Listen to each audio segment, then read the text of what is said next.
Somos realmente conscientes da acción do quencemento global? Ata onde podemos chegar con este ritmo de consumo? O mundo tantas veces presentado en películas catastróficas que vemos un domingo á tarde pode estar máis cerca da realidade do que pensamos. Temperaturas de case 50 graus centígrados en Canadá, tendo de media nestas datas 23 graus, saltaron unha vez máis as alarmas sobre a crise climática que estamos pasando. Pero, que podemos facer nós para frear isto? Para responder esta pregunta, debemos empezar por facernos outra. Todos sabemos o que é a fotosíntese.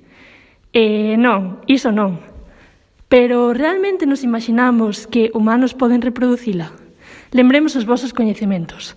No proceso da fotosíntese, as plantas aproveitan a luz solar para, entre outras cousas, descompoñer a auga en hidróxeno e oxígeno na súa fase luminosa, que é na que nos imos centrar. No noso proxecto presentamos a posibilidade de facer este proceso de xeito sintético no laboratorio, e aspecto que pode traer unha gran variedade de posibilidades no futuro para a obtención de enerxías renovables. E aquí entramos nós, o Grupo 10.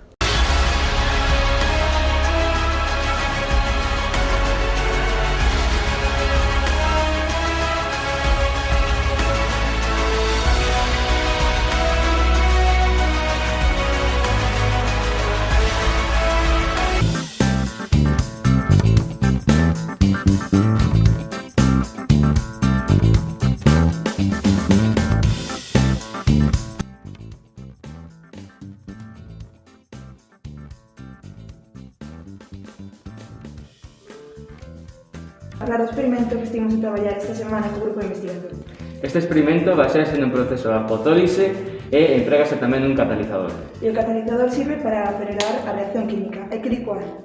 Todo isto consegue separar a auga que empregase en hidrógenos e oxígenos. E que licuar? E o hidróxeno serviríanos para a obtención dun combustible que non emite CO2. É que licuar.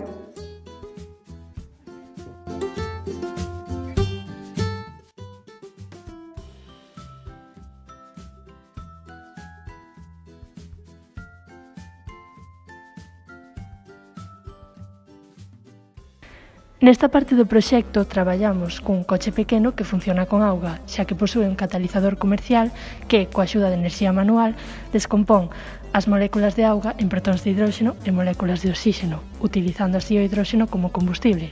Ademais, tamén funciona con enerxía solar, porque posúe unhas placas solares que transforman esta enerxía en enerxía mecánica para a propulsión do coche.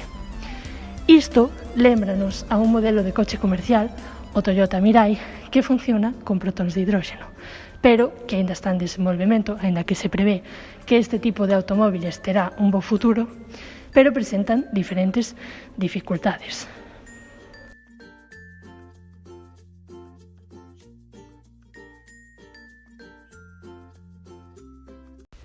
Aínda que esta medida é bastante utópica, tamén deberíamos comentar os erros que presenta a día de hoxe e que se deben corrixir. Por exemplo, a falta de infraestructuras de hidróxeno para repostar o combustible e o problema de que un gas ocupa moito espazo para introducilo nun automóvil, a parte dos grandes custos que isto suporía, tanto de produción como de desenvolvemento. A pesar destes problemas, se seguimos apostando por proxectos para desenvolver esta idea cada vez, estaremos máis preto de chegar a ese tan desexado punto no que se diminuirían as emisións